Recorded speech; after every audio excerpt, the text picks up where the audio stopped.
Beginning transmission 122, March. File under Andy Wilson Month. Come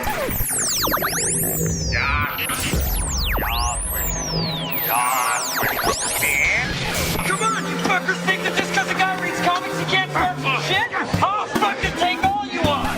Welcome to this week's episode of the Funny Books and Firewater Podcast. 面白い本と歌手ポッドキャストの今週のエピソードへようこそ。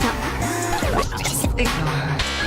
She drinks. Each week, a motley band of comic readers / amateur bartenders attempt to pair cocktails with comic books. 毎週漫画の読者の雑多なバンドはスラッシュアマチュア入札しようと漫画とペアカクテルバーです。 All while trying to not sound like complete morons in the すべ process. ての中にしようとして音ではないような完了プロセスで低能です。 Kind of like a speakeasy kind of thing. It's kind of cool. You can find these idiots on Facebook, Twitter, Instagram, and Tumblr. Facebook、Twitter、Instagram や Tumblr にこれらのバカを検索できます。 No, what? You read too many comic books. We now join Brian, Jeremiah, Adam, and Todd. They're used to curious sights which they attribute to alcoholic delusions. They may be drinkers, Robin, but they're also human beings. I'm too sober for this shit. Like, I wish I would have caught that. I wanted Todd's profound love for his bath caddy. Like, I really wanted to capture that. That's depressing. I know. The missed opportunities of life. I know. Anyway, so do you want to tell us more about your bath caddy, Todd? No, I'm good. The moment has passed. I know it has. That's why I wish I caught it. Mm-hmm. It was a beautiful moment, y'all at home. I'm sorry you missed it. It was really great. They logged back in, and all of a sudden I hear this conversation about, well, I have this bath caddy, and it is so worth the money. I'm like, why did I not record that?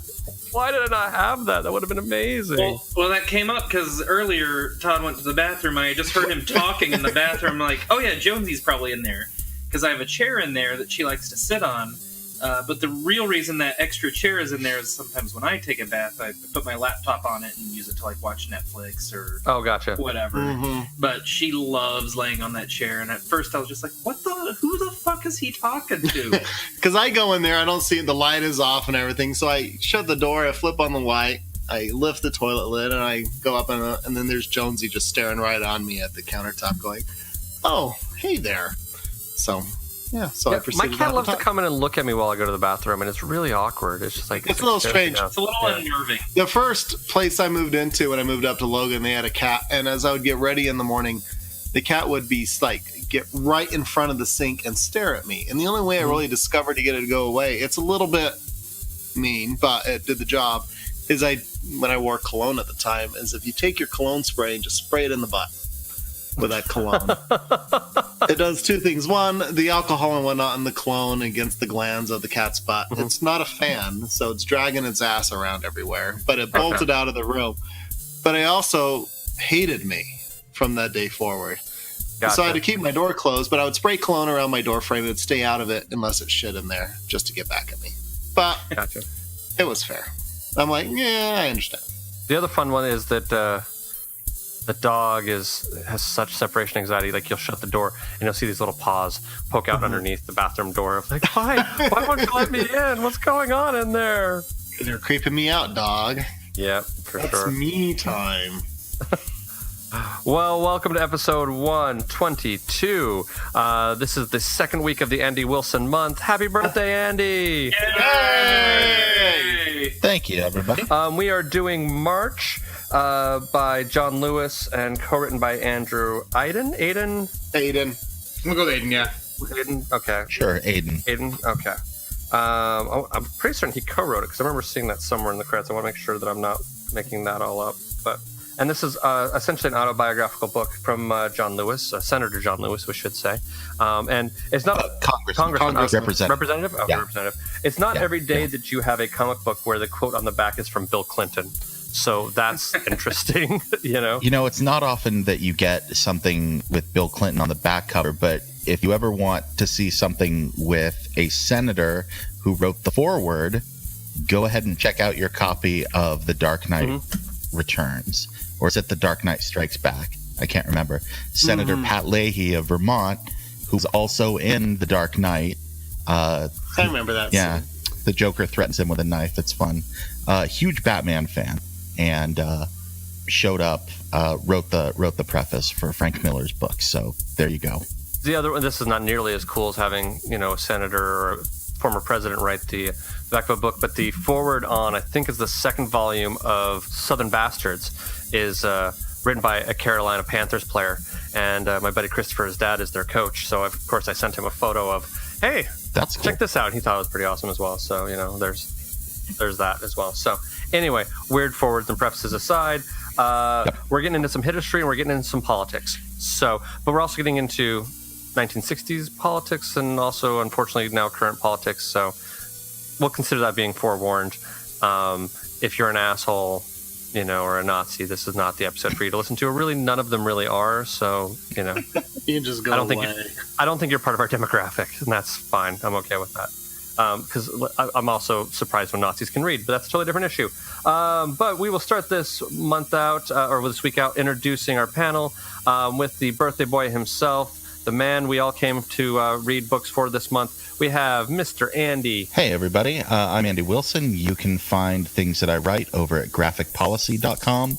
I sometimes occasionally do a podcast with Adam on the Bored as Hell podcast. Hi, Adam. Oh, hey. And coming very soon, the Hall of Greatness website and podcast. I will have more details on that in a future week. Then also in Utah, I'm going to be running for congressman in 2020. We have Mr. Todd. Hey, I'd vote for you. I'd vote for Todd. thank you. Yeah. You're not in my district. Damn it. I thought about this podcast being the reason why I can never run for politics, and then I take a look at the current political climate, and I'm like, I'm fine. Oh my gosh! Did you see the story today about the guy running in Virginia? No. He's been tweeting about Bigfoot porn. So has he? yeah, I've been seeing memes about that, but I didn't know what it was referring to. yeah, he's into the Bigfoot erotica stuff. So there you go. Oh, also campaigning with neo-Nazis, but Bigfoot porn. That's the better hook generally. So there you go. So Todd, Actually, Bigfoot Erotica would be fun if it was read by the guy who's the voice actor for Deckard Cain from Diablo 3. stay a while and listen. So Todd, you can definitely run for office if there's Bigfoot fuckers who are running for office. But only as a That's right. but only as a Republican.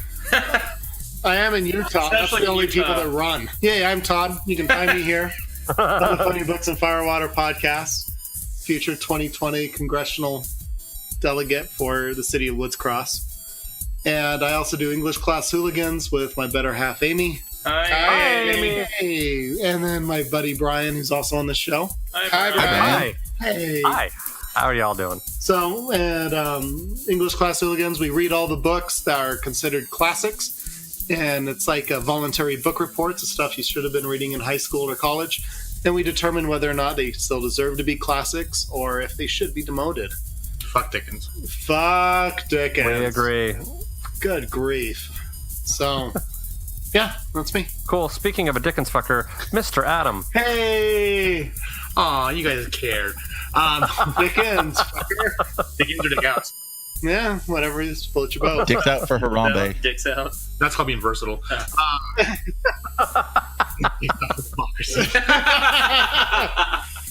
can get behind that, literally. Yes, you do. Hey, what's up? I do stuff with Big Shiny Robot. But I'm sure Lowe's getting the shout out every single episode. The Bored as Hell podcast, like we mentioned with Andy. Hey, Andy. Hi, everybody. And of course, Fit the McQueens with our good friend Chris. Hey, Hi, Chris. Hi, Chris. And we keep on forgetting to say that I also moderate our Grinder Scruff and Tights account. Yes. True. With the Z. Tights with the Z. Tights with the Z. Liza. Trademark pending. No, didn't we find out that someone actually claimed it? No, there was there is a super like a geek dating website. I thought. No, it was in a storyline in like a DC. I can't remember which DC book it was. Oh yeah. Oh, that's right. Yeah, that's what it was. Technically speaking, we can prove that we said it before we read the book. So That's right. well, that is true as well. But anyway, and then of course, on every superheroes dating app we have Mr. Maya. I am on every superheroes dating app, but But no one swipes left, right? Which is the direction they don't give Right. a shit? Oh, Right? Left? lefters don't give a shit. Yeah, I always swipe left on I me. swipe right for mine. But other places where you can interact with me where you don't swipe left. I swipe right too. For those that swipe right, I've can heard I you get swipe- a huzzah? I've heard you swiping left late at night. Our vents are connected. You can find me on Twitter at Mr. Maya and Instagram at the Mr. Maya. Let's talk geeky shit. The end. Okay. I've been putting together a list of, I call band names, but it also could be song titles and or album titles of things that we've either said on the show or things that I've misheard. So far the list is Much Like the Chickens, Sith Lords Are Easy, The Alderaan Suburbs, Darth Vader Hates Sand, Bigfoot Erotica, and For Those Who Swipe Left. That's my list so far. What was the first one? The chickens one? Much Like the Chickens. That's from Elmer. That's the spiritual successor and sequel to Hungry Like the Wolf. If you're hungry like the wolf, those chickens are gonna die. Like, that's what's gonna happen. Dude, I loved Elmer. Andy, have you read Elmer before? No, but I listened to your episode, so I'm going to have Oh my to read god, this. you need to read that Yeah. book. It's really good. Much like the It's like $10 or like $7 on Amazon or something. Yeah. We actually got a bunch of shout outs on that episode for some reason on Twitter. I'm not exactly sure why, but yeah. Really? We did. Tweet hair. Yeah, we did. Yeah. Much like the chickens. Much like the Much chickens. like the chickens. Much like the chickens. They got a cluck. That actually sounds like a weird podcast name too. I don't know what that podcast would be, but that sounds like something. No, they get cluck outs. But anyway. You can also find me on the Much Like the Chickens podcast. Yeah. Start making up sub podcasts just for fun. And hey, I'm Brian. I'm a sound designer based out of Southern California. I do the English Class Hooligans podcast with Todd. And right now, I just working on stuff. Most of it I can't talk about, so that's how it goes. Fuck Dickens. And fuck Dickens. There you go. Yeah, so we'll jump into this book. So this book, basically autobiographical from Congressman John Lewis, sort of has a framing story of him getting ready for, I believe it's the inauguration of Obama. That is correct. Yeah, like they don't out say it, but it's pretty obvious that that's what they're implying. And it tells you. Does it flat out tell you? Yeah, I thought that tells you. Okay. And it has the date is July 20th, Oh, okay. 2009. Gotcha. January 20th. Yes, and so it's him going about his day, getting ready to go to this inauguration, and then him telling the story of his involvement in the with Martin Luther King and with the civil rights movement and all, and then even just sort of him growing up and things like that. Let's jump in with drinking games. And now for sports. Listen up, sports fans. Prepare yourself and your liver for this week's drinking game. Remember, it's only a game, and a dumb one at that. So don't take it too seriously. And above all else, please drink responsibly. I'm going to go with mine because I just described what all this is. Mine is called Pardon Me, and it's every time the story is interrupted by someone, take a drink. Because he'll be going on the story, and then he'll get a phone call, or someone will come into his office or whatever, and he'll pause for a moment and talk to them, and then, the story will continue. So that is my drinking game. Mr. Maya, do you have a drinking game rule? I do have one. I'm actually changing the name of mine. It's only for a brief section of the book. Mm-hmm. I originally called it What Came First, but now I'm going to title it Much Like the Chickens. Okay. Anytime chickens or eggs are mentioned. I like it. Oh, you're going to be so drunk. Yeah. Oh, my God. for those, 30 or 40 pages, yeah. Yeah. Yeah, that's pretty rough. Andy, do you have a drinking game rule for us? Yes. For the Bible tells me so. Anytime someone quotes from the Bible, anytime a preacher is up preaching, you got to take a drink just like Jesus told you to do. Or Jesus. Jesus Christ. Mr. Todd, do you have a drinking game? Yeah, mine's called Don't Rock the Boat. Jesus. That's right. So every time the main characters comes across and you've got people going, you just need to don't rock the boat. Don't try to change anything. Just keep your head down. Go ahead and take a drink. Okay. And Mr. Adam, do you have a drinking game rule? Mine's called Be Like Gandhi. So every time they bring up Gandhi or the fact that they're going to be, and the words nonviolence, take a drink. Fantastic. Well then, Fantastico. Then I guess we'll jump into our traditional. We're gonna do it differently now. So we're gonna do a vote. We're gonna count to 3. We're all gonna say yay or nay, yes or no, whether or not we feel that it is worth your dear listeners' hard-earned time and money and effort to go hunt this book down and buy it. Be it your local comic shop or at Amazon or whatever, and read this book. So on the count of 3, 1, 2, 3, yes. Yes. Okay.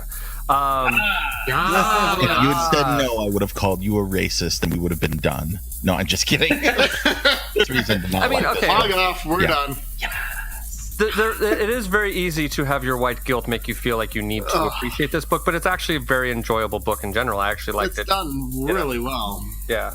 In fact, I guess there's 3 volumes of this, Andy? Correct. Yes. Yeah. I don't know. There wasn't much marching in it. I know. We haven't gotten that point yet. How dare you? More marching. There's a lot of sitting down, but no marching. Worst book ever. I was told there would be marching. They keep I was talking told there'd be about marching. stay away from the action. If people do things, just don't do Yeah. It's true. It is a comic book about non-action, technically speaking. Uh-huh. That's a very interesting... Kind of like, I think, the Tag, the movie, which is a really weird connection, but the movie Tag is very interesting because it's an action film with no guns, which is kind of amazing if you think about it. I really dug that movie. Yes, but this is a comic book about non-action. Yep. Uh-huh. Yep. Very interesting. It's about sitting. Yeah. Sure. It is about sitting. It's a comic book about sitting. This comic book is about sitting. Yeah. That actually puts this as an incredibly interesting category of its own. That's really fascinating if you think about it. I kind of love that. That's actually kind of great when you put it in that weird context. There would be marching. We have to wait for volume 2 or 3 for marching. Actual marching. Yeah. That's true. I would assume volume 3. Very much marching. Yeah. Well, because I'm assuming it ends up with the March of Selma. Yeah. Is that... Yeah. Yes. Yeah. Absolutely. Which he was a part of. Yes, he was, which is part of the walk that he does with David Letterman on his interview on that show as well. I need to start watching that, actually. I've heard such good things about that. You really should. I've only watched really that good. first episode, With but I Obama. really liked it. Yeah. I've picked and choose. It made me miss him a lot more than I already did. For sure. Well, I also, this is a total side note on this, but I think that's actually a really good format for him, though, because he gets to kind of pick whoever he wants to actually interview, and it's far more long form, it's far more conversational. It's not as rushed, and it's not like you actually kind of get a chance to sort of actually have a real conversation with these people, and it's very fascinating. Like, I've picked and choose. I haven't watched all of them in a row. I'm not going to say that I have, but of the several that I have watched, I've enjoyed all of them. Hey guys, remember when we had a president who spoke about 5th grade reading level? Yes, I remember. I really do enjoy Letterman, and with that show, he you can definitely tell he gives a crap, because there's a lot of times on the Letterman show it's not that he was phoning it in, but you could tell it was like, and our next guest is this one person, Kristen Stewart. Here we go. Well, and nobody's hawking anything either. It's not like that's right. We got to roll the clip of The Rock's new movie that's coming out. Like, Colbert did an awesome interview with The Rock, but there was so much artifice in it where it's like, man, I would have loved to just sit and listen to the two of them actually talk to each other for like 40 minutes. I think that would have been really cool. Yeah. But they had to talk about Skyscraper, so it's like, okay. And you don't have to throw it to the commercials or... There's that one. That's great. And you also get the sense, because he picks his guests very deliberately, I think there are issues, like social issues and issues in arts and things like that he highly believes in. And you almost get the impression that when Letterman was burned out of interviewing Kristen Stewart for the 5,000th time, you got the impression that, at least from watching these new episodes, like, he had bigger things that he would like to be doing, and now he has the opportunity to do those. He wanted to be... because he's putting people to the forefront who are doing bigger, better things in the world, than just trying to hawk, a clothing line or their latest TV show or whatever, which is kind of a cool little element of it. So anyway, side shout out for the David Letterman show, as if it needs any more publicity, but whatever. Does anybody, Andy, do we have anything else that you think people should know before going in and reading this? I think, don't read it out loud. Yeah, don't read it out loud. There are words in here. Probably fair. Get banned. I think it's interesting that it's in black and white, and I don't want people to think, like, to ever feel ripped off when they're like, oh, this is in black and white, that's cheap or whatever. So I think that's like just something to bring out. But yeah, this is This is a historical memoir told in comic book form to make something that is very complex, very simple. And that's essentially what it is. So Yeah. the history of the civil rights movement through the eyes of John Lewis, who was there. Yeah, who was a key part of it. That's you're not going to get any more straight from the horse's mouth than this, which is actually kind of awesome. And I think the other great thing about this book is there is a beauty in you get the impression that it's part of his history, but also it's a way of telling the story in a simple way for generations to sort of understand it in an easier light and kind of like really connect with it. Like you get rather like it's like sort of like the weird chickens thing, where which we'll get into when we get into spoiler Much like the chickens. Much like the chickens. Just a new thing. Much like the chickens, you get a personal insight into the individual and how really how their life was affected by all this and their involvement in it, and their fears and that like you're never gonna get a full 100% sense of what it was really like to be there, but you get a better understanding of the people involved rather than just statistics and whatever the history books write down kind of thing. I also think it's really interesting. You sometimes hear the medium is the message, and the fact that John Lewis decided to make a comic book out of his life rather than having someone write a traditional tell-all political memoir or give his life rights away to Ryan Coogler to make a movie or something like that. He's like, no, let's make a comic book. And he talks about that in one of the moments where during some of the early civil rights work that they were doing, they made a pamphlet about civil rights in a comic book form so you could read it. Yep. And I think that's what he's really trying to do. He understands that, I was a part of this moment in history. I'm not going to be around for that much longer. And 10 or 15 years from now, it's going to be really important for the next generation of kids to be able to understand what this was all about at a very simple level. And I think that's what he tried to do. And I think that's just, first of all, amazing that you would think to do that, but also really well done. It's also kind of, as a comic book fan, for me, I find it a little bit flattering that someone of that importance historically would want their story to be told this way. You know what I mean? Like, it's not uncommon to see people who are comic book artists tell their stories in the comic book form because that's the medium in which they use. But to have someone who is, really that important to our politics to want their story to be told that way is kind of flattering. At least, even if he did write a tell-all book as well, and this was just something else he wrote on the side, but he put his heart into it, and it's a very important book and very interesting that way. So, I think it's pretty awesome. And so many political memoirs are just bloviating and stupid, and they've got terrible titles like Decision Points or something like that, and it's just like, oh, come on. Yeah, it's like, nope, here's a comic book. It's called March. Here you go. Yeah. This is where I grew up. This is how I grew up. This is why I came to these decisions. This is what happened and when it happened and who did what and when and how I met this person. And it's still the facts, but it's it still is peppered with the personal details that make it. And it comes across so personable. Yeah, as well. Completely. And you're like, I get this person, and it's great. Yeah, you also get the impression because a lot of the big portion of the story, he's telling the story to a younger generation, which is probably part of the reason why this book is written the way that it is. And you get the impression that he's the type of guy who you walk in his office, he's not going to talk down to kids. He's going to be really matter of fact and tell how it was. And he's telling the important details of it, but he's not sitting there like, a lot of people have a tendency to talk down to kids. You know what I mean? And he definitely comes across as the guy who's like, no, this is how it is, and you're old enough to understand, and you should understand this. And there's no need to pull punches from you. So cool. Well, we're going to start to head into spoiler territory if we keep talking too far. So we're going to take a little bit of a break. We will play our little ditty for our intermission. We'll play an ad for a lovely other show on the Hello Sweetie Podcast Network, and then we will see you on the flip side. If you have yet to read this week's book and would like to read it now, press pause. Go ahead. We'll wait. Hi, we're Rebecca and Charity. We get together every once in a while to talk about food and our mental health journeys. Join us on Spoonful of Podcast as we discuss such compelling subjects as cinnamon rolls, depression, European Twinkies, ADHD, what's a collage she, and more. Tune in every 2 weeks to follow along with the tasty podcast for the healthily mental. Subscribe on iTunes or wherever you get your podcasts to hear us every other week. A proud member of the Hello Sweetie Podcast Network. Spoiler alert. Flip. Can you really spoil history? Yeah, I was gonna say. Well, you've got people that goes like, "Oh, don't tell me how Titanic ended." Well, I mean, and there are details in there that like I didn't necessarily know in which order they happened. You know what I mean? Like, I mean, one of them.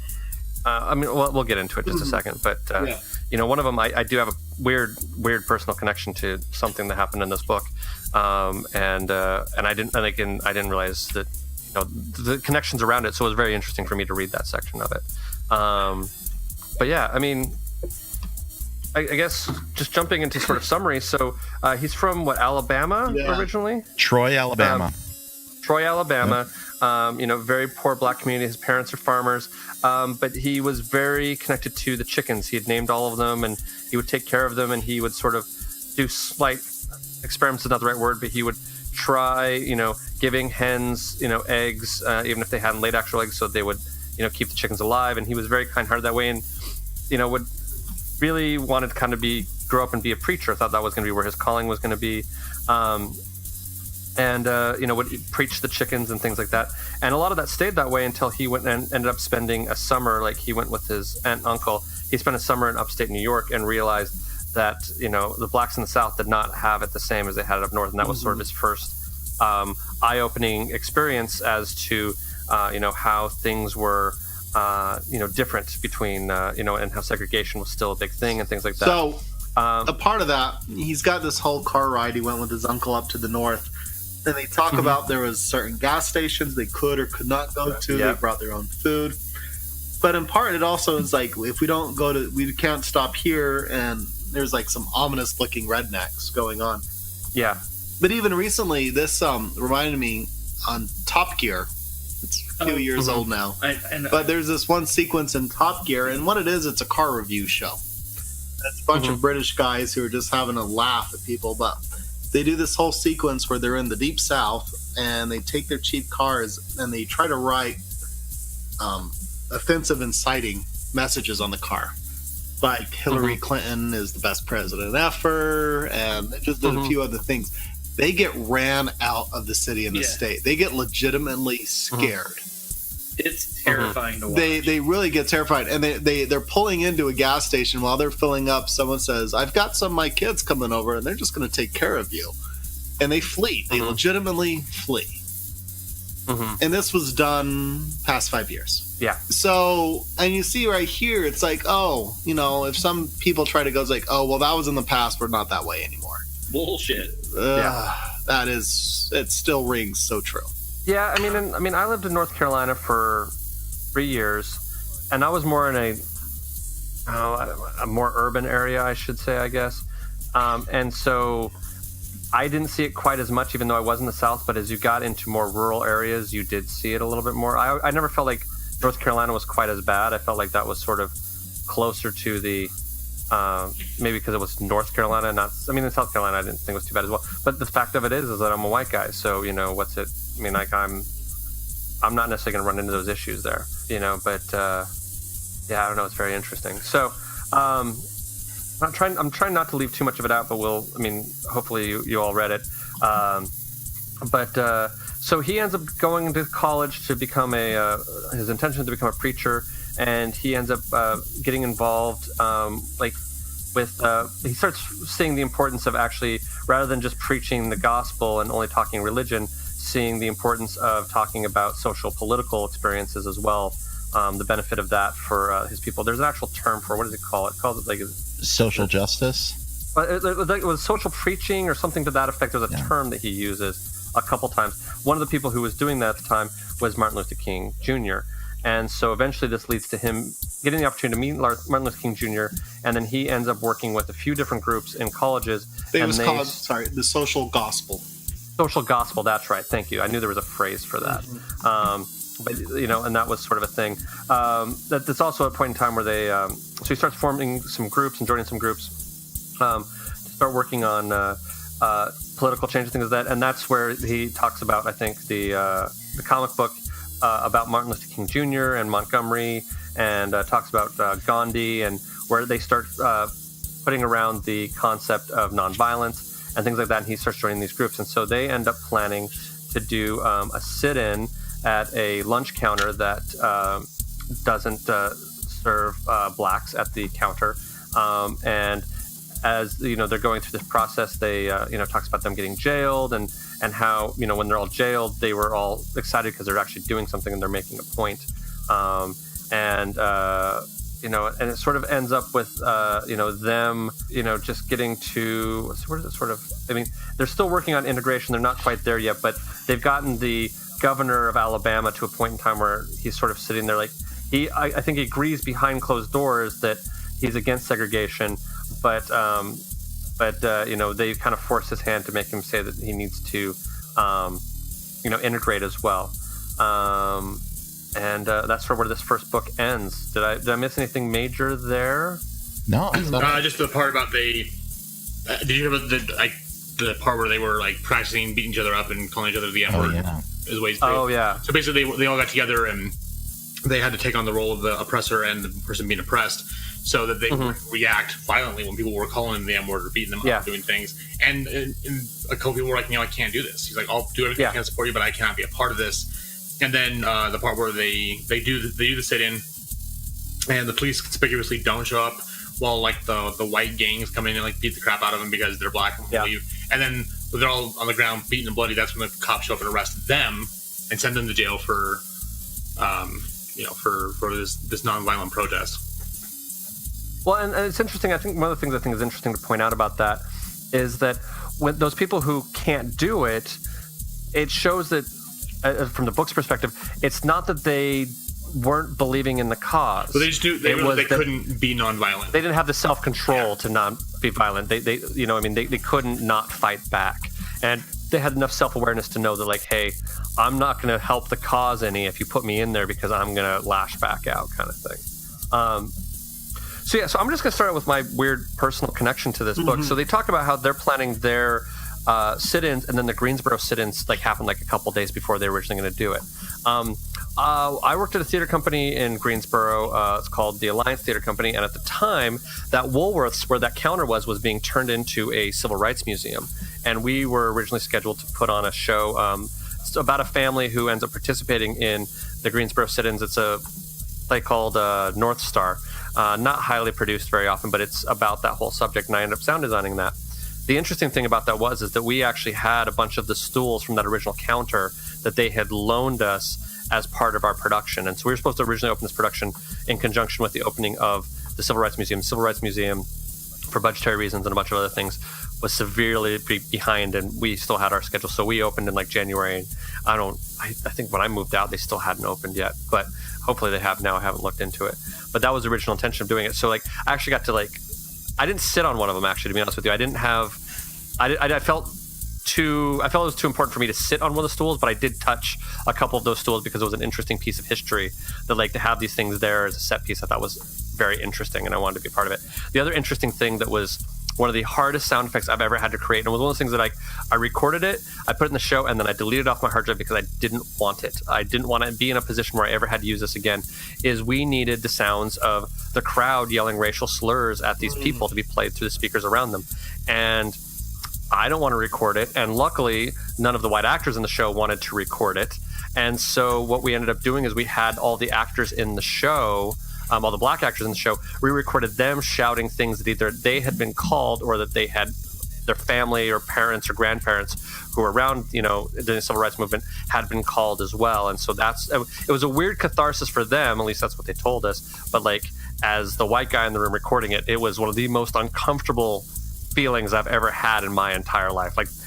That is the epitome of white guilt. But so that was just my weird, interesting, personal connection to that little part of the story, And reading that part where that is amazing. The in the book where they're talking about preparing for that, so they're having each other trying to break them, yelling epithets and whatnot, and getting in their face and just trying to make them break their cool.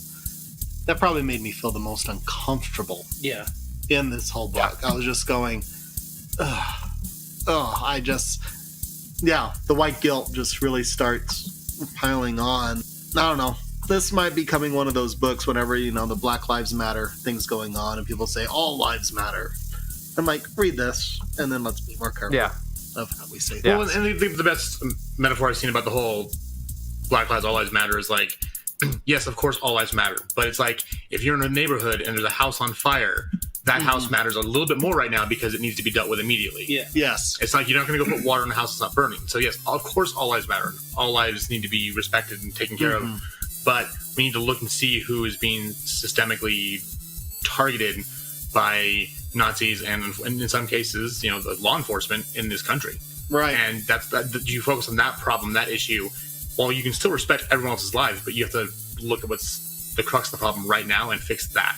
No, it's a really good point. I like how that. Well, the way I kind of had to explain it to an old white guy I work with who was, trying to have one of those conversations, and it started veering off into a conversation I didn't want to have. But he started kind of talking about how it was more about gay marriage and whatnot. But like the point I had to make to him was, it was like he's like, oh yeah, suddenly all the gays want to have all these rights and whatnot. I was like, or it's all in our face. I'm like, no, it's not in your face. They're not demanding anything. They're just asking for equality. They don't want more of anything. They just want the same amount.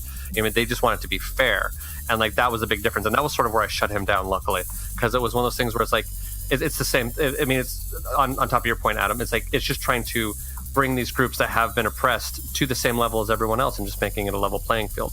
And that's the thing. I think people don't necessarily completely understand that. I don't think that they. Well, I will say, I think people who are against these things or the all lives matter kind of thing think that there's not enough room for everyone, in the party. Just because someone else gets rights does not take away yours. Life's not zero sum. Yeah, it's not a zero sum game. You suddenly, are, giving gay people, the right to marry. Suddenly doesn't mean that your marriage doesn't exist or you can't get married or your kids can't get married if they're heterosexual or whatever. It just means that people who are in love can get married. That's all that it means. It doesn't mean a damn thing to you, so calm down. And that's where I think a lot of people sort of, they think that someone else gaining something is their own loss. And I think that's where a lot of that confusion and maybe blind hatred for no particularly good reason comes from.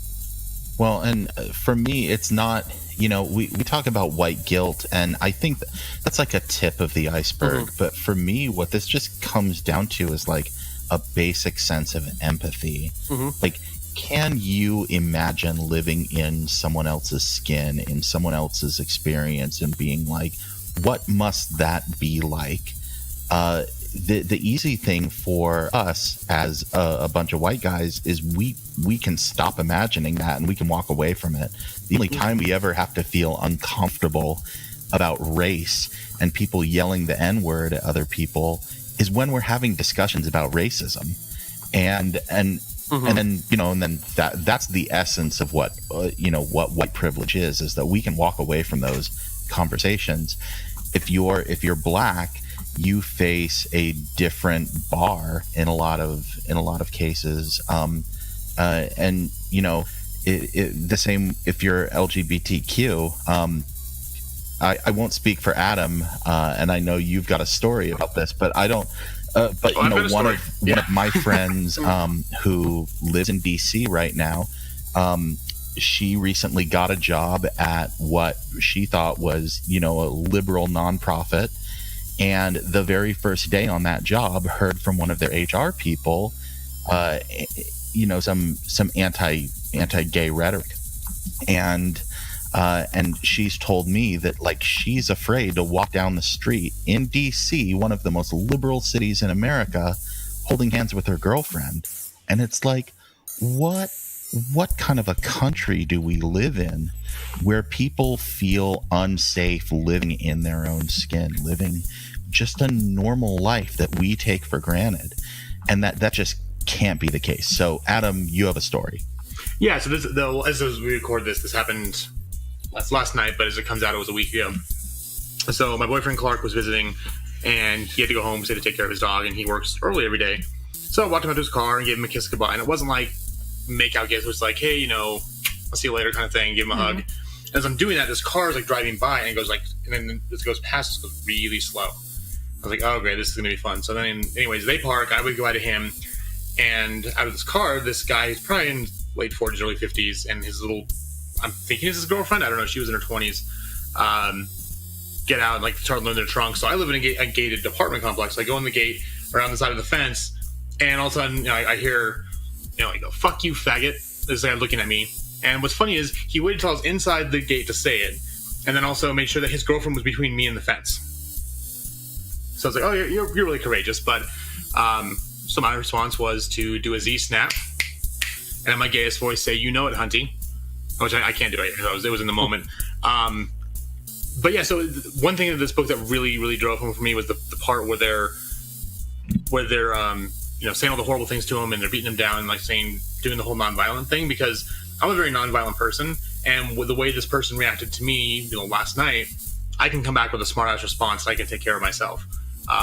But I was telling some other friends of mine about this. I was like, I'm glad Clark wasn't there, or like Eddie wasn't there, or someone I care about wasn't there, and that didn't happen to them, because you do anything like that to my friends or people I'm in love with, and I will fucking destroy you. Like, I think we talked about it before. Is like I've been there where I've said and done some really horrible, horrible things that I'm ashamed of saying.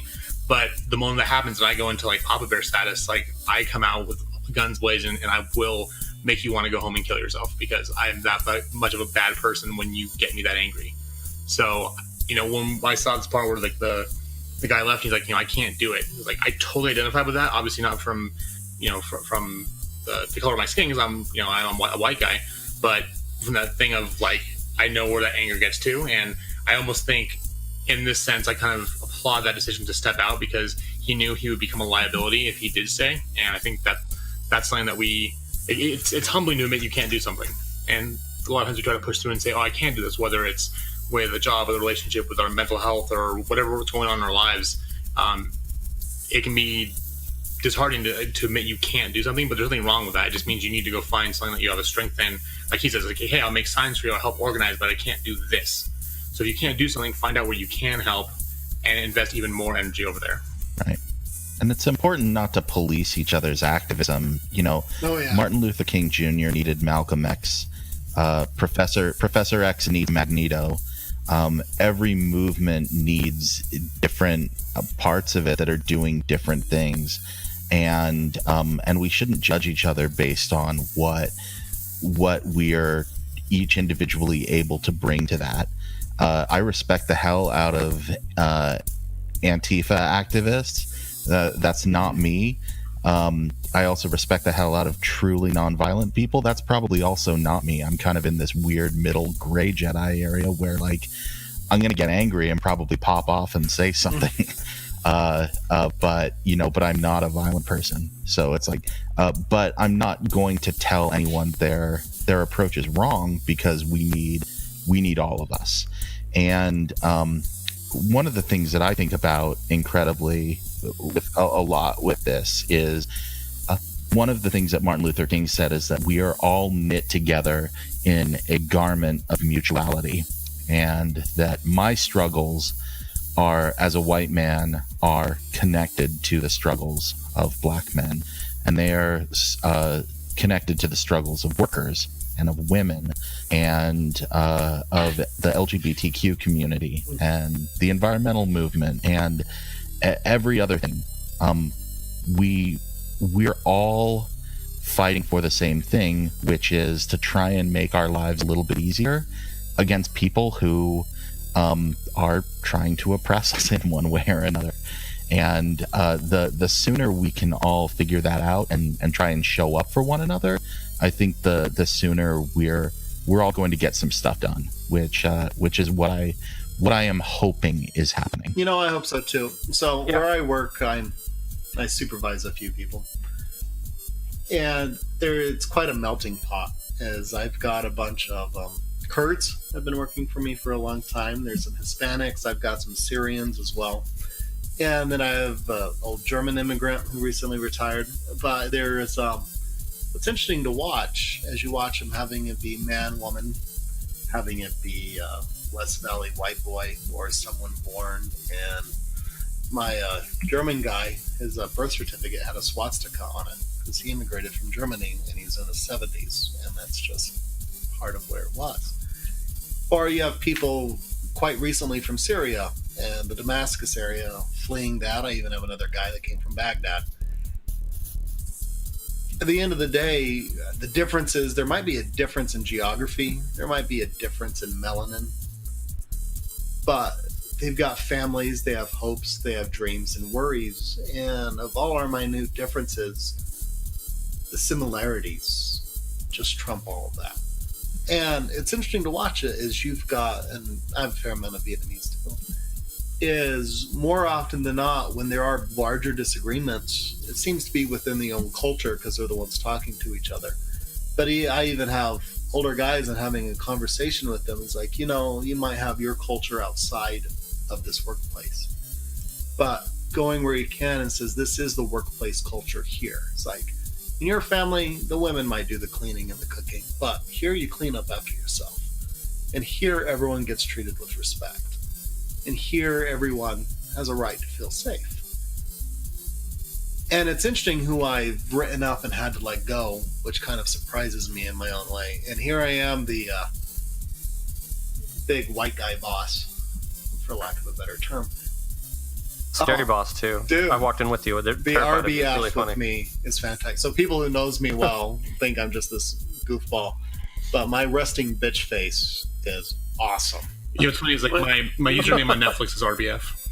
I mean, I thought it was resting boss face. Yeah, see, I also tell people Todd, like boss, are just different 4-letter words, which is a very true thing. Same with cunt.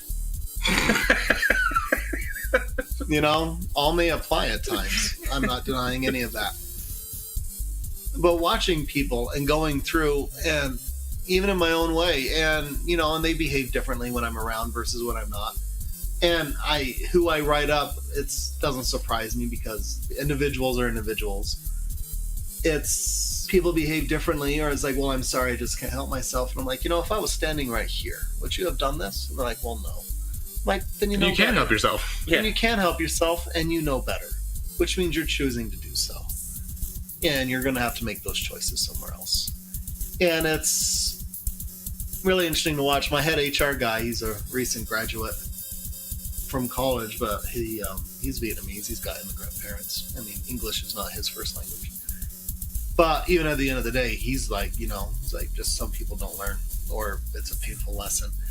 And it's across the pool. So sometimes things may evolve a little bit, and hopefully we're evolving in the right way and getting there not fast enough. But it's I believe that until about 18 months ago. There's a few steps back. But the struggle this book is every bit as viable today, if not more so, than when the events happened. And it's right there, and it's a painful read because I think part of the pain of it is it's still so relevant, and that's what makes it hurt. Todd for Congress 2020. Well, what book did we talk about? It was a couple months ago where it was kind of the same thing, and I was saying the book pissed me off because we didn't learn this is still happening. Mm-hmm. And you know, as much as it's in our lifetimes, we've never known segregation. We've seen it, we've heard about it, and we've kind of seen it happen in like small communities. But we didn't know like a time when there was a separate drinking fountain for Black people. There was a separate bathroom. What always kind of reminds me is like, so our parents and grandparents were alive during this. This is less than one generation ago, right? So we're talking about events that happened. You know, for me, 20 years before I was born, which scares the crap out of me to think about that because, you know, I was born in 1980. I think so. If I was 20 years older, or, you know, 25 years older, and we always say, oh, well, if I had lived back then, I would have behaved differently. And that's an easy thing to say when you weren't there, and it wasn't how you were raised, and it wasn't what you were steeped in. It wasn't, you know, back then even saying, hey, this is what God thinks about people of different skin color. And God happens to agree with exactly my thoughts. Exactly, which is it's so convenient of God to do that. Isn't she nice? Oh, yeah. Because Alanis Morissette's God. If you haven't seen Dogma, go for that. Was it Fogtown? Might have been Fogtown. Yeah, I'm just going back to look and see what it was. But no, it pisses me off that we haven't learned. And if anything, it seems like with the powers that be right now, people are becoming more brazen about it. And the one thing I've said before is that, and I'll agree with, is that these sentiments and the racism we're seeing nowadays that's being publicly spoken about, it had always been there. and flaring up to the surface. It's coming to the surface. It's like, like how a boil comes to a head. It's like, and so as much as it's disgusting to see it, at least now it's something we can address, because before people were afraid to say how they feel. Now they feel emboldened by, Cheeto Benito on power. So that's a way we can strike that down. I mean, we're seeing, like, there's that guy who chased a guy down and started calling him the M-word because he cut him off. He lost his business. He lost all of his customers. And now he's saying that's unfair. I'm like, oh, honey, Alexa, play That's What You Get by Paramore. Thank you, dear. That's right. Yeah, and you have John Lewis still being a badass motherfucker, still leading sit-ins. That's right. He went and led a sit-in with a bunch of members of Congress about the family separation crisis, which we still haven't solved. There's still kids separated from their parents. They're still in cages. And we saw him lead a sit-in on the floor of the House last year. And he keeps talking about voting rights. One of the saddest things about all of this is that at the end of all of this, it's like we ended up with the Voting Rights Act and the Civil Rights Act, and that should have been the end of it. But a couple of years ago, the Supreme Court gutted the Voting Rights Act. And that's part of the reason we're seeing voter suppression flare up, specifically in places here like where I live in Texas. But you hear about these voter purges. They're hitting mostly African-American households and young people who have to show up with driver's licenses to vote. And it just so happens that it's the poor and the elderly and college students who are least likely to have those forms of government ID. This is, the past is prologue. History is repeating itself. And we have the tools to fix this, and we just don't seem to be able to. And I have hope that we will, but we're at about 100 days from an election, and we'll see what happens. I have drinks. You're bringing me down, man. I think we're ready for that. Well, real quick, I just wanted to say, I'd heard about a bunch of, the stuff that happened, and it doesn't really have as much of an impact just hearing about it, as opposed to visually kind of seeing it in a storytelling form. It's completely different. It's far more powerful if it brings. They always talk about bringing history to life and all sorts of stuff. There's always these conversations about museums and all sorts of things, bring history to life and whatnot. And like, there's something about that, but there's also something about following a real life individual, their experience through this that really brings things to light. You know what I mean? And the other thing I like about this book too, that at least as far as the first volume goes, I'm assuming it carries through in the other three volumes because he doesn't seem to, be that kind of guy. It's not a story. It's not like a Dan Brown story where he's like trying to conveniently place him in all these key factors. You know what I mean? Like, he wasn't at the Greensboro sit-ins, but he was planning on doing it at the same time and flat out admits that. You know what I mean? Whereas in another writer's hands, potentially you would have a character, if they were a fictionalized character, who would be at all of these things. You know what I mean? Like Forrest Gump. Yeah, they'd be like, exactly, yeah. It would be the Forrest Gump thing of like, you happen to have the guy who happens to meet all the key players at the right time and happens to be oh yes, he does this, and then he gets on a bus and goes and does this, and then he goes and does this, and then he goes, you know what I mean? Like, no, he doesn't do that. Like, it's a flat out honest tale of like, we were going to do our sit-in and these guys beat us to it, and not angry at them being into it. They started it, so we're going to jump right on and we're going to continue on that momentum. You know what I mean? That kind of thing. I think that also helps, make it feel more real as well, and bring it more to life. I think this would be an amazing thing for like school reading project. Oh, completely. I mean, my wife happens to be in the education field, and she would love to do it. But I could also see the absolute backlash and uprising that would occur, unfortunately, in the neighborhood too, of going, you're letting my darling angel witness this. Well, I fully intend on buying these comics and sending them to my nieces and nephews who live down in Texas. Good. That's fully going to happen. Absolutely. Yeah. Necessary. Completely. Yep. Behold, we finally fulfill the second half of our title and make with the fire water. Alcoholics transform! We need to get these bitches drunk. That sure smells booze. Mr. Adam, you said you had a cocktail. Yeah, this one's called May I Speak to the Manager, Please? Because this is what you're going to go home and enjoy after going out and fighting for your rights and winning the battle. So you take 3 ounces of dark rum, 1 ounce of a ginger liqueur, a splash of orange juice, 2 to 3 pinches of ground cardamom. So that's kind of the theme from 2 weeks ago, winning cardamom as well. You put that in a shaker with ice, shake it out, and you strain it into a glass with ice, and then you put in 2 slightly crushed mint leaves and garnish with an orange slice. Ooh. That sounds lovely. Yeah. A little bit spicy. A little spicy, but refreshing, and just like Adam. I try.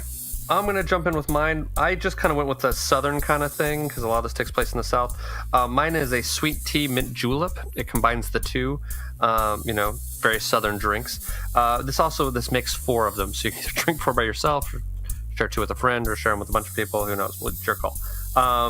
What you're going to do is you have 2 cups of water, 1 cup of sugar, 5 to 6 mint leaves, 2 family-sized tea bags, 3 cups of water, 3/4 to 1 cup of bourbon, crushed ice, lemon slices, and mint sprigs. You bring 2 cups of water to a boil, bring 2 cups of water, sugar, mint leaves to a boil on a medium saucepan and stirring until they dissolve in the sugar. Remove from heat and add the tea bags, steep for about 5 minutes.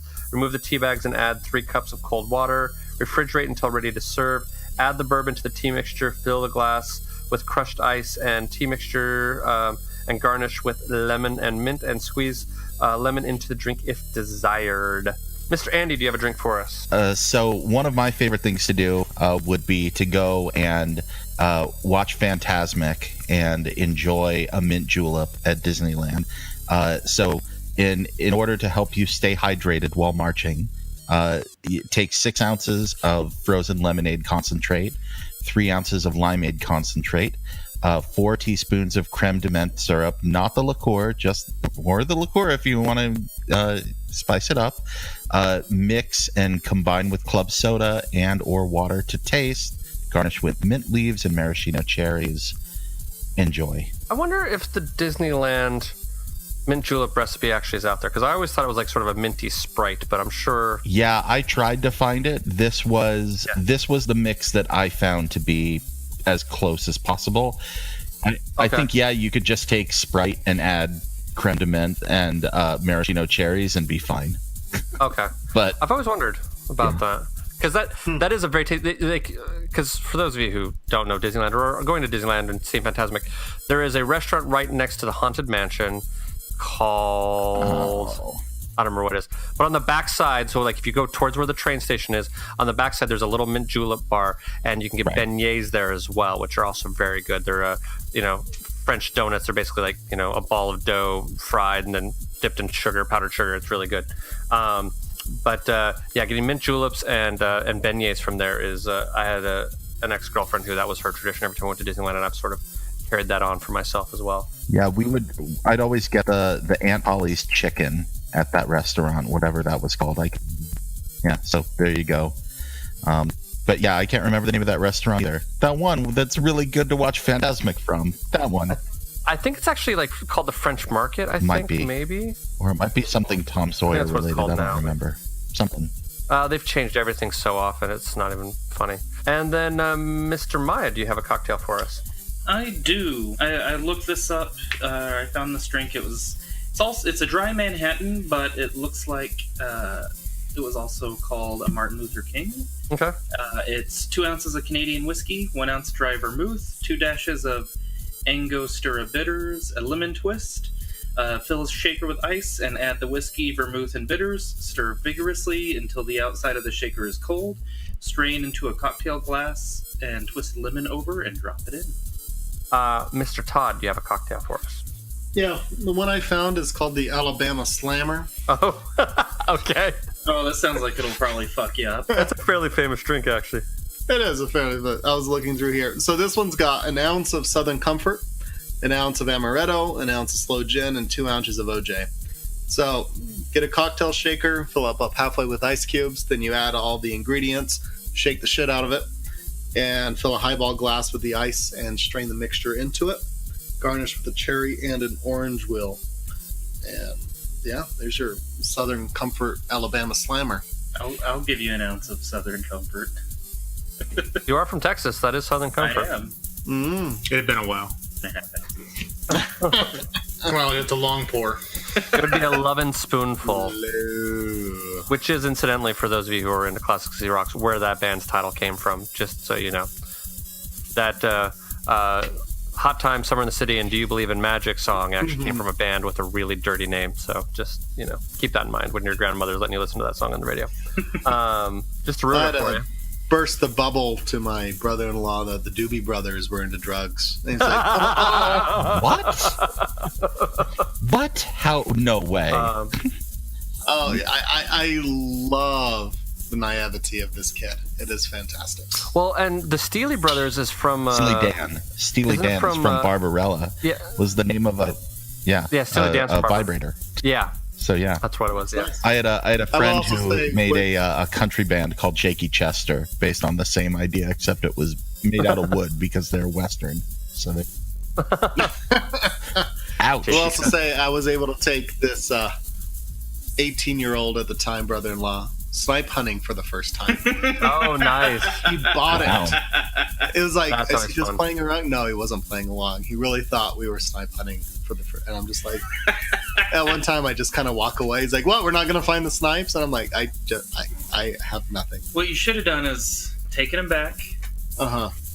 When you were done, you're like, we didn't find any, and then make him watch that episode of King of the Hill where they take the kids snipe hunting, or the first episode of Doug. Oh yeah. It's not Snipestone in that one. What do they call it? Nematodes. Nematodes. I can't believe I remember that. That's an impressive pull from the back of the brain. So, I will never forget this. At a job I worked at a long time ago. We had a really, really devout LDS guy who worked there, and I completely ruined his life because he didn't realize what the lyrics to "Relax" by Frankie Goes to Hollywood actually meant.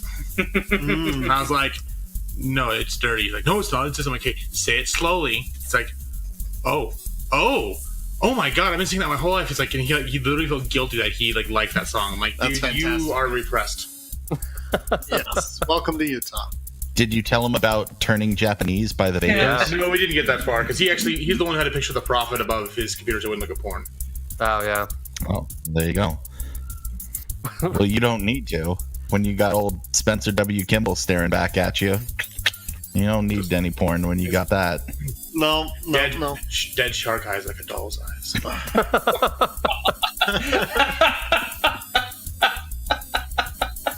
Does anybody else have anything they want to discuss on this book before we go to final grades? I'd like to announce my run for Congress after saying all of these things. You have my vote. That's my recommendation this week, Andy for Congress. Yeah, Andy for Congress. Well, then let's jump into overall grades. Jamie, school is never a waste of time. Since we have 15 minutes until recess, please put down your pencils and stare at the front of the room. It's report card time. It's report card time. It's report card time.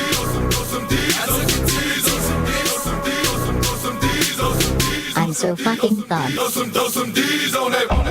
God, please, no! No! No! No!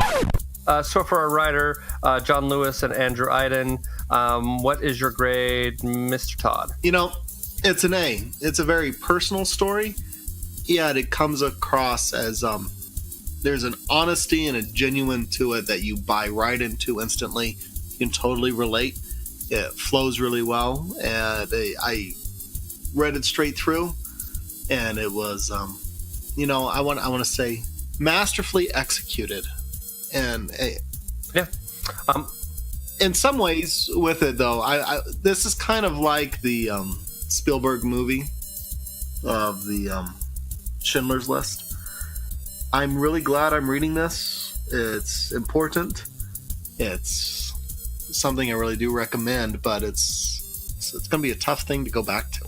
No, I agree with that, and I was inspired to buy the other two books to finish off this series because I want to read the whole thing. But I agree with you. It's one of those things where, much like Schindler's List, I don't understand people who own a copy of Schindler's List. How often are you really going to be able to watch that movie? And if you can watch that movie a lot, there's something wrong with you. As I see Adam looking at his Blu-ray shelf to see if he has it. I think I do, actually. As soon as you said that, his head Well, like, popped up. When logically speaking, like my mom bought the VHS of that when it came out, and we watched it once, and I don't think we ever watched it again unless we had to do a report for school. You know, what I mean, that was it. You know what I mean? Which is fine. This is a book that I want to have on my shelf. A, because I mean, it may be important to revisit it again in the future if I want to, you know, a refresher course on a little bit of the civil rights movement, and or you know, or you could watch Fox News. Or you could just watch Fox News. Well, I won't even get into that depressing thing. No, don't engage. But see, nonviolence, I'm not engaging. But also, I mean, this is a book that if, you know, someone comes over and visits and they, you know, are looking for something interesting to read, something that having the book on my shelf will be a nice reminder to recommend it to somebody else, you know, and that kind of thing. And so this would definitely be one I'd be very happy to say, like, oh, I'm not sure what I should read. I would pull this out and say, read this. And, you know, like, read this, come back to me. And it's also, it's like, it falls very much into like the memoir kind of territory. No, in fact, this would have been a great addition to our True Story month we did about, like, I think last year. One where all our listeners left. Yeah, pretty much. I was going to say, just wait to see how many listeners drop off after this month. I don't think we're going to have much problem with that, to be honest with you. Because here's the thing. In general, comic books are a niche market. Flat out, that's what it's going to be. So I don't really necessarily worry about that too much. But also, most comic book readers like stories, like characters, and are fairly empathetic individuals. So I feel like they're already going to be, because they're empathetic people, they're not necessarily racist people. Like, I don't know a lot of racist comic book fans. Granted, I live in Southern California, which is very liberal. So that could be whatever it could be. Stephen Miller came from Southern California, so he's gonna. No, I just. But to be fair, I mean, Orange County is very red. Actually, I mean, a lot of the Democrats are up in more in LA County. I'm always surprised by that, but it's technically it's true. But of all the horrible things we've said, if they haven't left before, they're not going to leave. You know what I mean? I'm more expecting them to be like, you know, I really like this podcast, but that Andy Wilson guy, I've had enough of him. I'm coming back in a month. I'm not sure about him. Oh no! What's going to happen is next month when there's no Andy, we're going to lose everybody. That's going to be the problem. We're going to have to absorb you into the fold like the Borg. I look forward to my new funny cast and Funny Books and Firewater Overlords. Well then, report for your Overlords. What is your grade for Got Those Handwriting? Oh yeah, A. Same reasons Todd gave. Just a great memoir, and I mean, who better to tell their own story than you? So it's like, you sucked at telling your story, John Lewis. Yeah, no, hey. I mean, there are people who suck at telling their own story. This is not the case, but I've read him. You know, I've also read amazing books. Like Papillon is like an amazing book. If you ever have a chance to read it, like fascinating book. I just saw there's a new movie coming out about it, so now I'm very fascinated by it. But have you ever read that book? Anybody? Am I the only one? No, I'm not. Oh, so here's the thing with Papillon.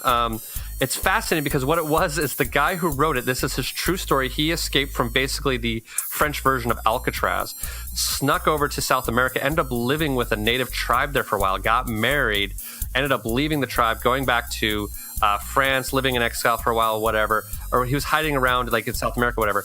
He decided that, like, he was telling a story to someone. They said, you know, your story would be very interesting. You should write it down. Well, he decided, like, you know what, he's like, I'm not a writer. So he just wrote his notes down, basically just told his story, figured he'd send it to a publisher in France, and they would find a real writer to write it. And what ended up happening is that they published it. But so the thing is where all the chapter breaks are is where he filled up a school notebook.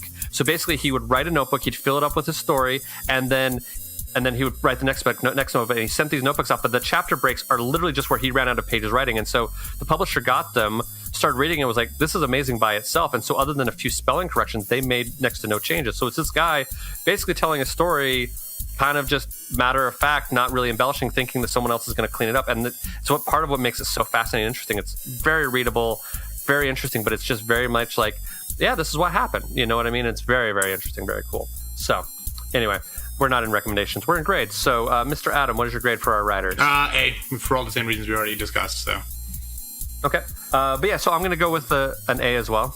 Mr. Maya? And I'm going to also go with an A for all the same reasons. Okay, well then for our artist, Nate Powell, what is your grade, Mr. Andy? Again, I'm not an art person, so maybe I'm being too mean here, but I thought the art sometimes left a little bit to be desired, but it got the job done, and it was effective in a lot of places, so B+. I'm going to sit right there with you as a B as well. Like, I mean, it's not the greatest art I've ever seen, but it's really good. It tells the story really well. It's clear, and it makes. I mean, I think it does a really good job. So I actually really like it. And I actually added another book from this same artist onto my queue of books that I want to read. My ever-growing list of books to look into. Based on this recommendation, so I think B+ is what I think I'm agreeing on. Mr. Todd. Now I can give it an A- B+. There's a simplicity to the art. It's not super detailed, but it sure portrays the emotion of the characters incredibly well. Mm-hmm.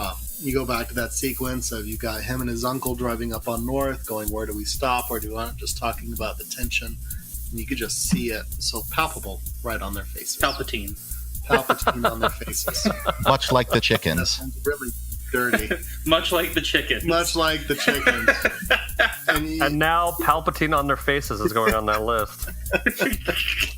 So yeah, but A- B+. It's a memoir. It's black and white, but the shadings of gray, and it doesn't feel like a Sunday comic memoir either. Yeah. Sometimes a lot of those memoirs goes in, and it feels like I'm reading Mary Worth or something for quite a bit. And it's not that at all. It really plays with format and layout, and some panels are really dark, some are really light. It really changes things up and visually keeps it interesting. And it does a really good job of that. So yeah, that's right. Mr. Adam. Since I'm coming in third and fourth, B+ for the same reasons you guys already said. So. Okay. Mr. Maya, did I ask you already? You didn't, but I'm in a B+ as well. Okay. I just couldn't remember. I apologize. Cool. Then we will go with overall grade, since Mr. Adam keeps getting left in the cold. Mr. Adam, what is your grade overall? So I'm going to go with an A. I said this is a story that I think we need to make sure we're paying attention to, or we're doomed to repeat. We all kind of know the basics of the civil rights movement and where it came from, and kind of what what people went through. But I think it's being able to see it in a visual format from someone who lived through it, and someone who is still making progress today and trying to bring, and we're still working on equality. We haven't gotten there yet. Makes it very poignant and important story that we all should be paying attention to and looking at. It's an entertaining read. I didn't really know much about it at first. I just knew when I saw the cover that, okay, I'm assuming what it's going towards. But it was really interesting to see like the sit-ins and see just the vast amount of inequity that was happening back then that we still need to fix nowadays. So it's an important. Again, I'm with Todd. It's one I probably won't want to read over and over again, but it's one that I'm really glad that I did read, and one that I think everyone should. Awesome. Mr. Maya. I'm at an A. I think everyone should read this. Whether it makes you uncomfortable or not, you should still read this to get a sense of history. It's a wonderful book. Cool. Mr. Todd? Yeah, it's an A. I will also go with an A with everybody else. Yeah, I think it's definitely a great book in general just to have read. I'm very excited for it. And Mr. Andy. Yeah, A. And of course, if you don't give this book an A, you're a racist. Come on. No, on top of all of this, I think the best thing I can say about this book is it made me really want to read chapters 2 and 3, and that is the sign of a great comic. Yeah, completely. While we were sitting here having this conversation, I ordered them, so they will be here shortly. Fantastic. Before we get into recommendations, next week we will continue on our Andy Wilson month with The Century. Maya sort of basically briefly discussed it a little bit beforehand. Andy, you want to give a little bit of a preview of it? Sure. This is the story of the greatest Marvel hero you've never heard of. A character, the Sentry. He has the power of 1,000 exploding suns, and for some reason, no one remembers him. And this is a great book. It deals a lot with mental health and substance abuse, and mixes this great Silver Age tone with some really serious 2000-esque angst. So I love this book, and I have a personal story of about this of the first time I read this story, which will make this a doubly Andy Wilson story. So be prepared for that. So the power of 1,000 exploding suns, huh? Yes. Sounds familiar. Okay. Never mind. Go, shoot, go on. Go on. Now I'm just sitting here letting the awkwardness just soak upon you, Adam. I'll just take my headphones off and walk out of this room. So I don't care. I'll do it. Cool. Does anybody have any recommendations they would like to? I do. With? Okay. So my favorite TV show of all time just got put up on Amazon Prime about a month ago. And I'm not recommending it necessarily because it's my favorite TV show, and I'm talking about Babylon 5. Going back to what a lot of, we kept saying how relevant this book is today, a lot of Babylon 5 is very relevant to what's today. It's almost like J. Michael Straczynski, who created and wrote the majority of the episodes, had a crystal ball into the future, what would be going on 20 years from when the show started. It deals with a lot of things from political issues to social issues to all sorts of things, and it gets a lot of flack. The CG in it is very dated. The first season is very 90s.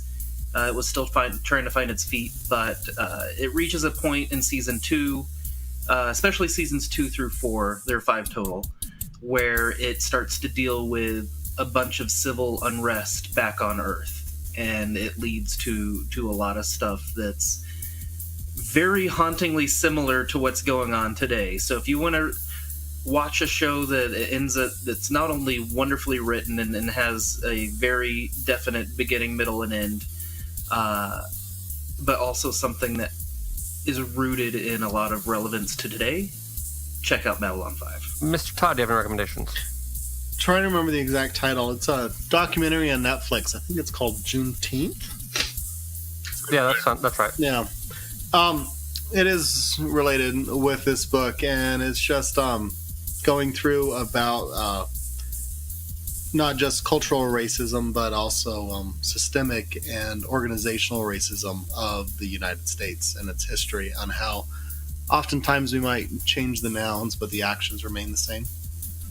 Mm-hmm. So if you ever want another load of going, wow, there's a problem that continually needs fixing today, and to recognize the history of it, you should really watch Juneteenth on Netflix. Okay. Mr. Adam, do you have a recommendation? So I have one. I don't think it's out quite yet. It was one I saw at the Damn These Heels Film Festival a couple weeks ago. It was the opening movie. It was a documentary called Quiet Heroes. And I think it got picked up by Netflix or somewhere already, because I remember seeing that it was a logo attached to it. But basically it was telling you a story of when the AIDS crisis hit Utah back in the 80s.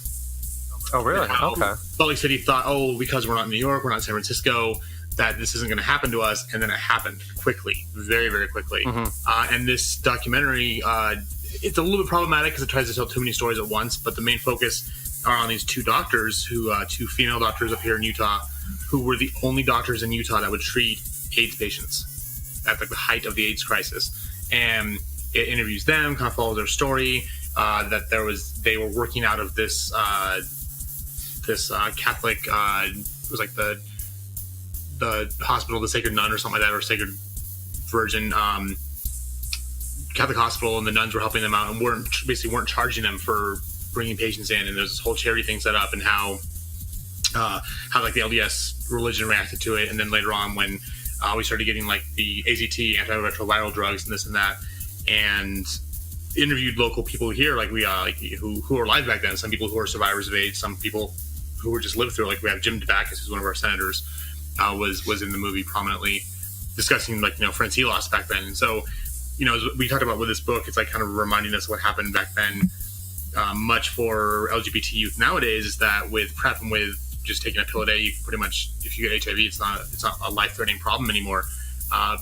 It's a piece of history that was forgotten, and most people don't know about it, or most people aren't even aware how it decimated a generation of gay people. So it was really cool because it showed these women who were really passionate about taking care of people and interviewing people who are alive. Just they came up and they gave me a hug, and no one even touched me back then. That just meant so much. So called Quiet Heroes. It should be coming up on streaming pretty soon, but keep an eye out for it because it was really, really good. And then my recommendation, not nearly as deep as any of the other recommendations, but if you happen to be in California and you're looking for something interesting touristy to do, I took Todd and his wife Amy on the Warner Brothers Backlot Studio Tour, and it was actually pretty damn fun, I have to say. It was cool. It has the Universal Studios Backlot Tour. When I was younger, I used to love it because I loved I'm an old-time movie buff, which almost led to my second recommendation, but I'm not 100% on it yet, so I'll talk to Adam and Andy off air because it definitely be something they might be interested in. But they've the Universal Studios Tour kind of lost its sense of the history of the studio, and now it's just trying to advertise big blockbusters and whatever. And it's not, for me, it's not as much fun because I do like the history of Hollywood and whatnot. Warner Brothers Studio Tour still has a pretty good sense of their history, and the tour is pretty fun. You actually get to get out and walk around a few places if you're a fan of shows like the Gilmore Girls, which Todd's wife Amy is. There's certain things that you can go. You can go take pictures at a famous gazebo. Apparently, Todd probably knows more about that than I do. But they have the gazebo there. I want to live in Stars Hollow. How do I do this? Well, it's all facades, so we've driven through it. Dang it. We also what was the other show that it's also they Pretty Little Liars is the same town. Yeah, Pretty Little Liars is the same town, but also in that same area, Todd, there was another. They had sets up from another show that you've actually watched. Remember what it was? They had Shameless. The pie shop. Shameless. They had a bunch of stuff up from Shameless as well. And yeah. So real quick, funny story about that. The tour there. There's an episode, I believe it's season 4 or 5 of Supernatural called The French Mistake, which is named after the bit in Blazing Saddles where where they run around basically the studio beating the shit out of each other. The two main characters end up going through a portal, and they end up in the real world, our world, and they're people are recognizing them as the actors, and they're like, huh? But there's a part where they're on the studio tour there, and you hear the tour guide say something like, up on the left you can see where Gilmore Girls was filmed, and Jared Padalecki, who was on Gilmore Girls, is like, we got to get out of here. That's fine, but so it's for that I really liked it. It was fun. For the geek factor of it, they have a bunch of different Batmobiles and a bunch of different things that way. They have they have a Justice League exhibit, which was kind of okay. The Harry Potter stuff I thought was a lot cooler. But it was fun. We paid for the basic. Oscar was there. The Casablanca Oscar was there. There's a lot of their Oscars are pretty cool. There's some fun stuff there. They had. Costumes from Casablanca, costumes from Rebel Without a Cause, which is one of my favorite movies. Lady. A lot of stuff, like a lot of really cool stuff. The gay version. We sat on the couch. The gay version was called My Fairy Lad. Oh, really? Anyway, we also got to sit on the couch from season 10 of Friends, which was pretty fun. So if you happen to be in the LA area and looking for something touristy to do, it's actually pretty darn fun. I would actually recommend it. We had a good time there. Also, we went to a pho place nearby that was freaking amazing called Mama Hong's. So good. Yeah, super good. Priced very reasonably. Yes. Yeah, but really, really good. It's in downtown Burbank. Really, really good. So actually, they just opened up a noodle place up here, a ramen bar called Jinya. They actually have them in LA too, but there's one up here in Sugar House that just opened up, and they're really, really good as well. Cool. All right, I'll check it out. And Mr. Andy, do you have any recommendations for us? I do. Go register to vote, people. I mean, the real hook with all of this. I'm gonna lay some truth on you real quick. Over 50% of voters are over the age of 55. But people over the age of 65 make up only 28% of the population. Now, these numbers might be a little bit off, but just follow me here. The single biggest group of eligible voters in the United States of America right now are people age 18 to 35. If only people under the age of 45 had voted in 2016, we would have vastly different outcomes. I mean, a fully different Congress, even with super majorities. So, if And if every single person under the age of 45 voted at the same rate of people over 55 did, we could have that same outcome. So please go register to vote. There's less than 100 days to the election. In most places, it's very easy. If you're already registered to vote, find 2 or 3 friends and make sure they do it too. Because that's how we fix all of this. You want to fix the Voting Rights Act? It's really simple. They could do it on day one, but we can't do it unless we will be the change to make that happen. So that's a recommendation. Awesome. From that, yeah, so next week we will be doing the Century and continue on our Andy Wilson month. Thank you for joining us, Mr. Wilson. And I think that'll do it for us, unless anybody else has anything. I'm Andy Wilson, and I approve this podcast. Awesome, we appreciate it. And of course, now he can't run for office because he's approved of us. But, that's right. So real quick, Andy, what you're saying is that we're the spark that will light the fire that will burn the First Order? Yes. That's how we're going to win, Maya. Manny Bothands will do that. Oh, yes. Manny Bothands is pure genius. I hate you. You said it. My favorite thing. I didn't even edit that down. That's the thing. It's just out of context. That's all. So basically, anyway. you're conservative Christian quoting the Bible. I gotcha. Yeah, pretty much. Way to go. Pretty much. Okay, well, thanks, everybody, and we will see you next week. Bye. Love you. Bye. Bye.